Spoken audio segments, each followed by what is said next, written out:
ಅಲ್ಲೆಲ್ಲ ಪಕ್ಷ ಟಾರ್ಗೆಟ್ ಮಾಡ್ತಾ ಇಲ್ಲ.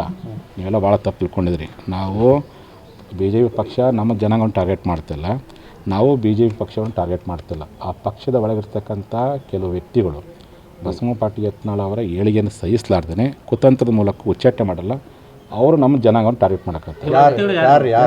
ಯಾರಂತ ನಾನು ಅವ್ರ ಹೆಸರನ್ನು ಹೇಳಿ ನಾನು ಯಾಕೆ ನನ್ನ ಟೈಮ್ ವೇಸ್ಟ್ ಮಾಡ್ಕೋಬೇಕು, ನನ್ನ ನಾಲಿಗೆ ಕೂಲಸ್ ಮಾಡ್ಕೋಬೇಕು? ಅದು ಜಗ ಜಾಹಿರ್ ಆಗ್ಬಿಟ್ಟೈತಿ. ನಾನು ಯಾಕೆ ಅದನ್ನ ಹೇಳಕ್ಕೆ ಹೋಗೋದು? ನಾನು ಅದು ಹೇಳಕ್ಕೆ ಅಂತೇಳಿ ಪ್ರತಿ ಹಳ್ಳಿ ಹಿಡ್ಕೊಂಡು ದಿಲ್ಲಿವರೆಗೆ ಗೊತ್ತೈತಿ. ಪಂಚಮಸಾಲಿ ಸಮಾಜ ನಾಯಕರನ್ನು ಯಾರು BJP ಒಳಗಿರ್ತಕ್ಕಂಥ ಕೆಲವು ವ್ಯಕ್ತಿಗಳು ಯಾರು ಟಾರ್ಗೆಟ್ ಮಾಡ್ಕೊಂಡು ಎಲ್ಲ ಗೊತ್ತೈತಿ. ಅಲ್ಲ, ಈಗ ಯಾರು ಬ್ಯಾನರ್ ಹಿಡ್ಕೊಂಡ್ಬಂದ್ರು ಕೂಡ ವಿಜಯೇಂದ್ರ ಅವ್ರದ್ದು, ಯಡಿಯೂರಪ್ಪ ಅವ್ರದ್ದು ಏನು ಗೊತ್ತಿಲ್ರಿ. ಅಲ್ಲ ಯಾರೇ ಗೊತ್ತು, ನೀವು ತಿಳ್ಕೊಳ್ರಿ ಅಷ್ಟೇ. ನಾನು ಯಾಕೆ ಹೇಳಕ್ಕೆ ಹೋಗಲಿ? ನಾನು ಬಸವಣ್ಣರಾಗ ಕಲ್ಸ್ಬಿಟ್ಟೆ, ನಿಮಗೆಲ್ಲ ಊಹೆ ಮಾಡ್ಕೊಳ್ರಿ.